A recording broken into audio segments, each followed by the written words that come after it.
some amazing work has been done on QR codes. Yes. Which would make transactions very easy. Outstanding. Can you dwell a little bit on that? Outstanding. For everyone here? Because that's a very fascinating area. I think this is one of the most interesting innovations that has happened out of India, actually, with our team working with others and with the help of the government. We standardize what's called a QR code.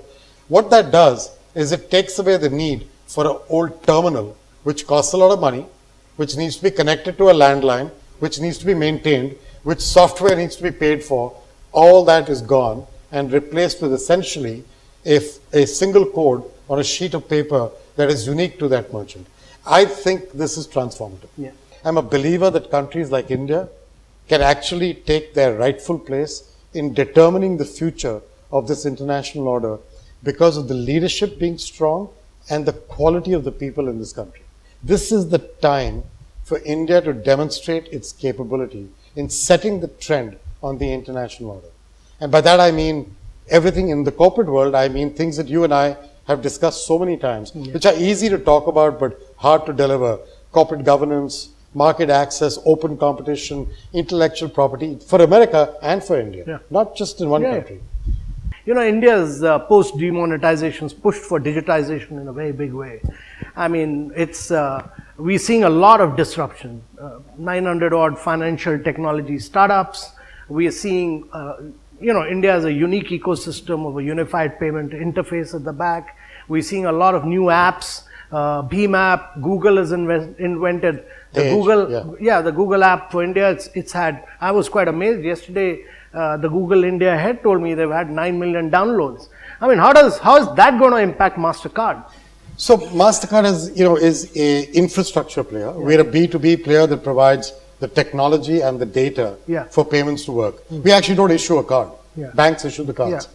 I actually think India's creation of Aadhaar and the unified payment interface that actually Nandan Nilekani, we were talking about him just now, he started the work on that, about 10 years ago? And that work has created a backbone that all of us can build on. People like you who are capable of driving that thinking, you are the reason why India will win. So if you were made the education minister of India, God forbid, what are the 3 structural changes you'll carry out in the Indian education? I would promote you to be my boss instantly, so you can do all the work, right? Well, that's a sign of a great CEO.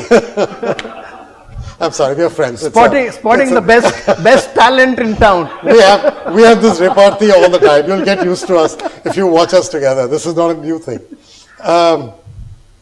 Actually, it's a great question.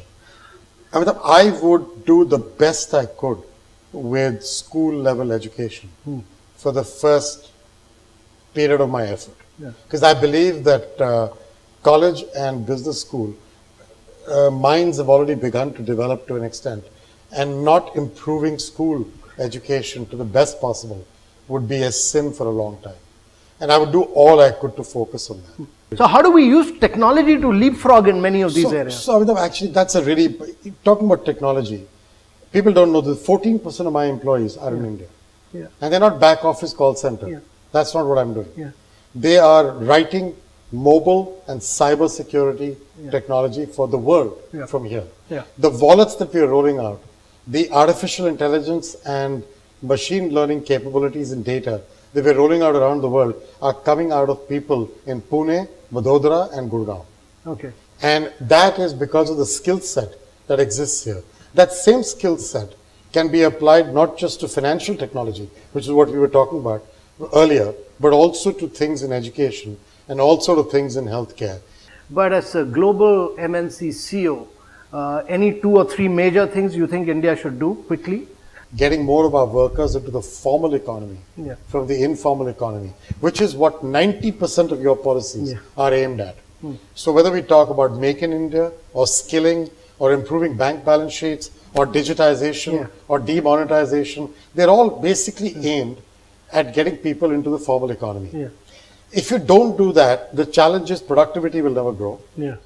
Women contribute only about 24% of India's GDP. So how do we make a conscious policy for greater gender parity, and how do we push India's GDP through women?